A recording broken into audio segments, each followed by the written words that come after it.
Hello friends.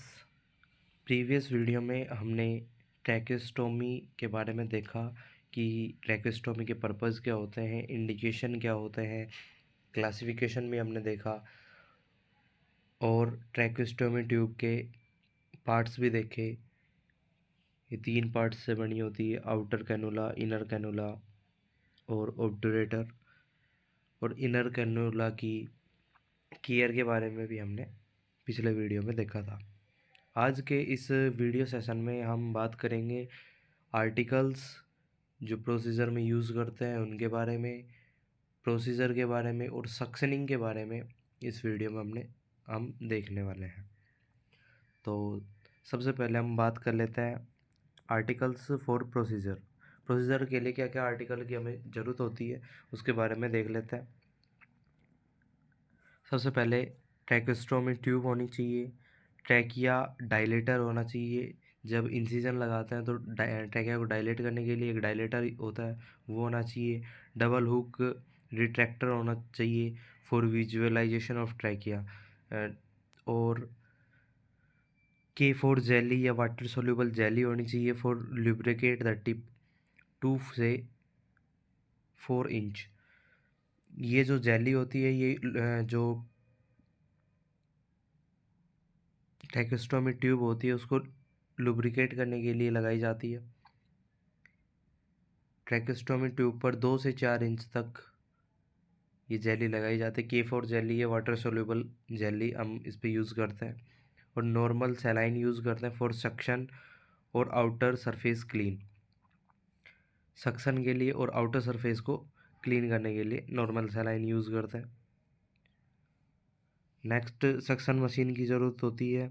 Betadine for dressing. जब जो tracheostomy tube होती है उसको इंसर्ट कर देते हैं, उसके बाद में जो इंसिजन लगाते हैं उसकी ड्रेसिंग के लिए बीटाडीन की ज़रूरत होती है।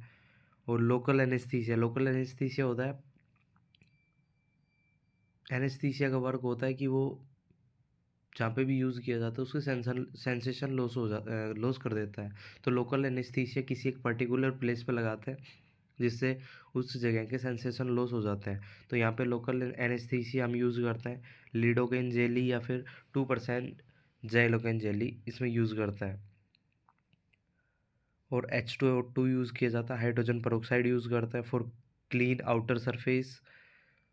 आउटर सरफेस क्लीन करने के लिए हाइड्रोजन पेरोक्साइड और नॉर्मल सलाइन दोनों को यूज़ किया जाता है और दोनों को कंबाइंड रूप में भी यूज़ किया जाता है।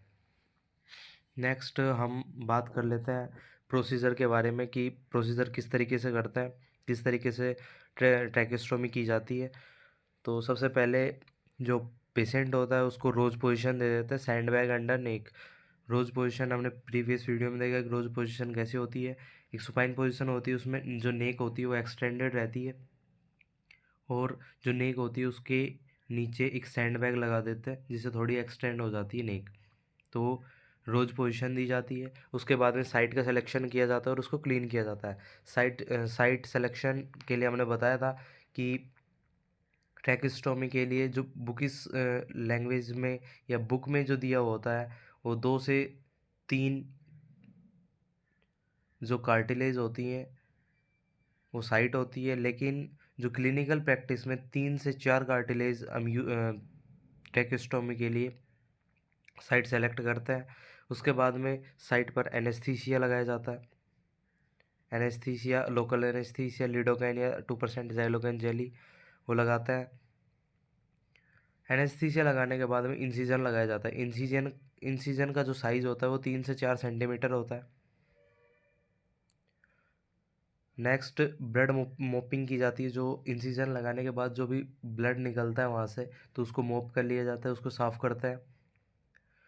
उसके बाद में ट्यूब इंसर्शन किया जाता है।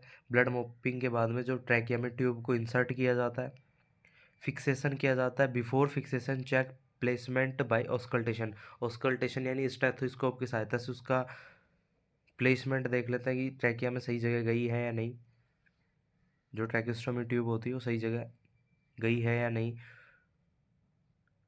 स्टेथोस्कोप की सहायता से चेक करता है।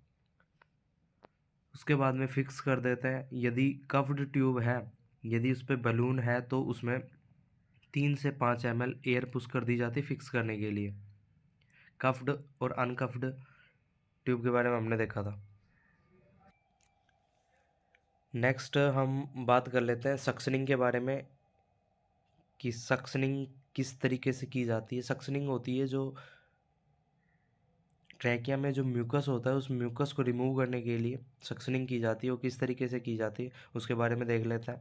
तो सक्शनिंग के टाइम में पोजीशन जो दी जाती है होती है सेमी फाउलर पोजीशन दी जाती है। इसमें जो सॉल्यूशन यूज़ किया जाता है वो होता है नॉर्मल सलाइन। सक्शनिंग के लिए नॉर्मल सलाइन यूज़ किया जाता है। जो अडल्ट होते हैं उसमें 3 से 5 ml नॉर्मल सलाइन यूज़ किया जाता है। चाइल्ड में 1 से 2 ml और इन्फेंट में 0.5 से 1 ml नॉर्मल सलाइन यूज़ किया जाता है। नेक्स्ट हम देखते हैं सक्शन कैथेटर जो होता है उसका साइज़ क्या होता है, यानी उसका जो डायमीटर होता है वो कितना होता है। तो इन्फेंट में 5 से 8 फ्रेंच का होता है और चाइल्ड में 8 से 10 फ्रेंच का होता है और अडल्ट में 10 से 14 फ्रेंच का होता है। सक्शन कैथेटर का जो डायमीटर होता है वो इन्फेंट, चाइल्ड और अडल्ट में अलग अलग होता है। इन्फेंट में 5 से 8 फ्रेंच, चाइल्ड में 8 से 10 फ्रेंच, अडल्ट में 10 से 14 फ्रेंच का होता है। नेक्स्ट हम देखते हैं सक्शन कैथेटर इंसर्ट किया जाता है वो कितना किया जाता है। जो सक्शन कैथेटर जो इंसर्ट किया जाता है वो 6 से 8 इंच तक इंसर्ट किया जाता है और इसका जो ड्यूरेशन होता है जो सक्शनिंग का जो ड्यूरेशन होता है वो होता है 10 से 15 सेकंड के लिए। 10 से 15 सेकंड के लिए सक्शनिंग की जाती है। नेक्स्ट हम देख लेते हैं प्रेशर के बारे में कि जब सक्शनिंग करते हैं तो जो प्रेशर होता है वो कितना होना चाहिए। तो अडल्ट में 100 से 120 mm of H G pressure होना चाहिए। चाइल्ड में 80 से 100 mm ऑफ एच जी होना चाहिए और इन्फेंट में 60 से 80 mm of H G pressure होना चाहिए। नेक्स्ट हम बात करते हैं insert the suction catheter and remove in rotating manner.